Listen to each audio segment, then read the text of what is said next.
Yep, downstairs, round to the left, you can't miss it. David Beckham. He's arranged to host a sports awards ceremony from my apartment tonight without telling me. I've just got really frustrated and sent him out for a bag of Monster Munch and some Prosecco. Anyway, he's told me that Victoria has had him on a diet for the last 3 weeks and he's craving something rich. I reckon he's a lamb man. Fragrant with cinnamon and mace. This earthy curry is thick and satisfying, and as with all curries, there are a million permutations for the spice mix, depending upon if you're using the Bangladeshi, Indian or Pakistani variations. This is my version. Here's the ingredients list. I'll put a copy of these down in the comments below so you can copy. Step 1 on our Nihari journey. Got everything in here that under the recipe it says for the Garam Masala. I've got all the whole spices, and if you haven't got whole spices, if you use some fresh powdered ones, that'll be fine, but some you'll only ever get in whole version. So we're going to grind this up into our Garam Masala.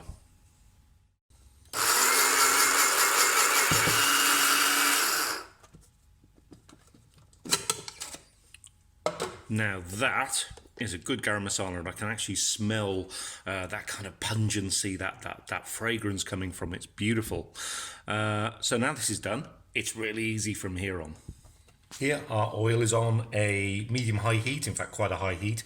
It's time to meat the meat and brown the lamb shanks. Now, here we go, got a little sizzle on that. In go our lamb shanks. These are roughly 500 grams or thereabouts each. This will feed, well, 2 really hungry people or 4 normally hungry people. And what we're doing now is we're just browning these off. This is going to be a low, long, slow cook. So we just want some nice browning on that meat. So let's get them browned. So now our lamb is browned. Let's get these out and onto a suitable plate so we can start to make the sauce. So into our lammy oil, I never thought I'd say that, but into our lammy oil, rather hot lammy oil, goes our onion.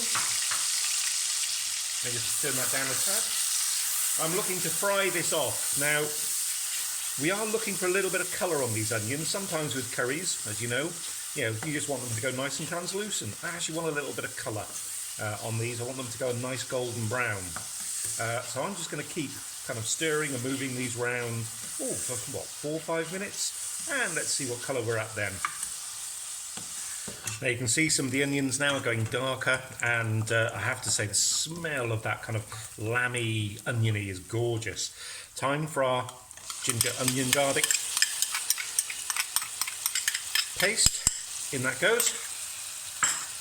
And we're going to fry this now. We don't want to burn the garlic, but certainly for 2-3 minutes to get rid of any of that raw smell. And this is going to make a really pungent base for our sauce. It smells gorgeous. Let's just bring that up to temperature again and get that frying off. Here we go. A couple of minutes later, all that kind of raw oniony, well, garlic smell, gingery smell is all gone. Time to introduce Mr. Meat.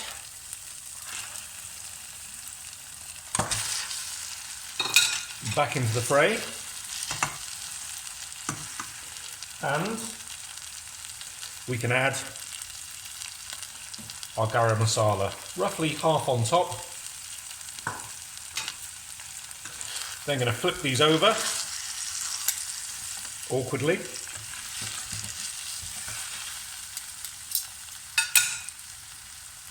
You're on 3 tablespoons or thereabouts.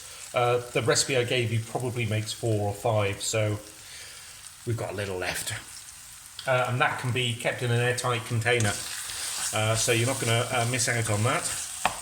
Well, what we're going to do now is just fry that through. Time to add our last set of spices, our turmeric, our chilli and our salt. And obviously you can alter the salt towards the end. So let's just sprinkle those on. Go on, get in.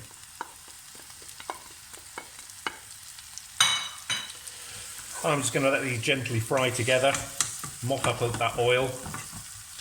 And then it'll be time to add our, well, one of our final ingredients, the water. So now we're ready for our water. I'm just using hot water here. Cold water does fine. This is just speeding up the process. What I'm going to do is bring the water up just till it almost covers the meat. There we go. I've reduced the heat quite a lot because I want this to go low and slow. Now, if you've got these lovely small little lamb shanks, this is probably going to take 3 hours or so. This for me is probably going to take 4.5. So I'm just going to stir in all of that sauce mix at the bottom. And I'm then going to, with this gentle heat,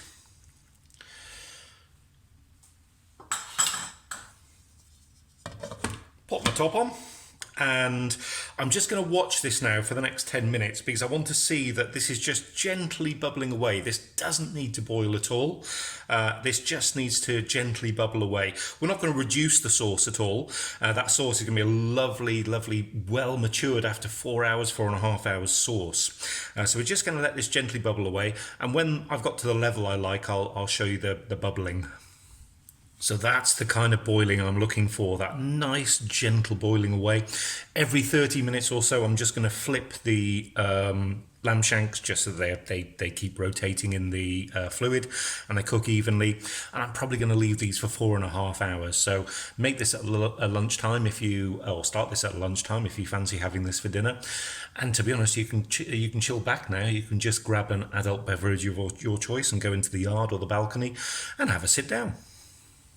Okay, it's slurry time. I always call it slurry. It's just basically the thickening agent for the sauce.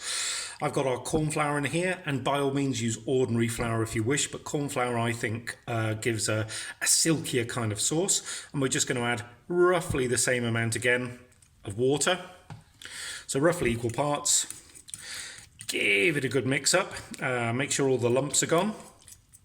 And then it's time to check on our meat.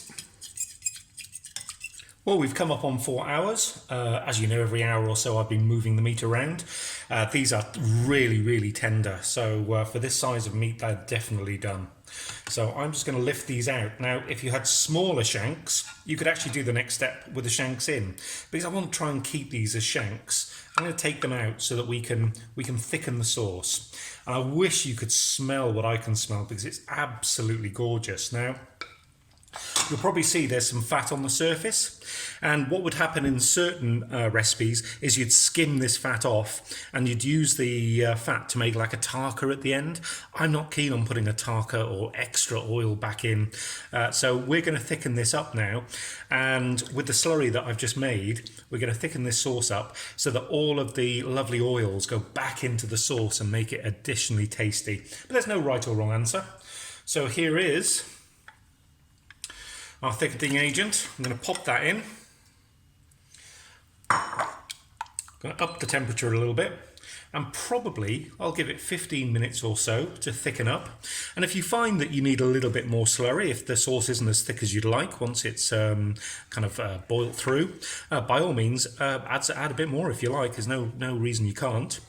And then for the final kind of 5-10 minutes, I'm going to put the lamb back in the sauce to heat through, and then we should be ready to serve. I am going to just check the salt though, just because. Oh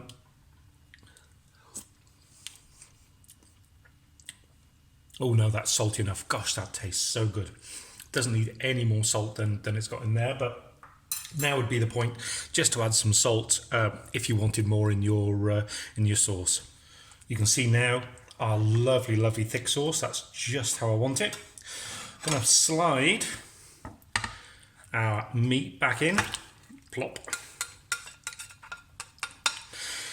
And I'm literally just going to leave these for 10 minutes maybe to warm through again, being very gentle because you can see now that's coming almost off the bone. I want it to look nice, even though if it does come off the bone, it's still going to taste great.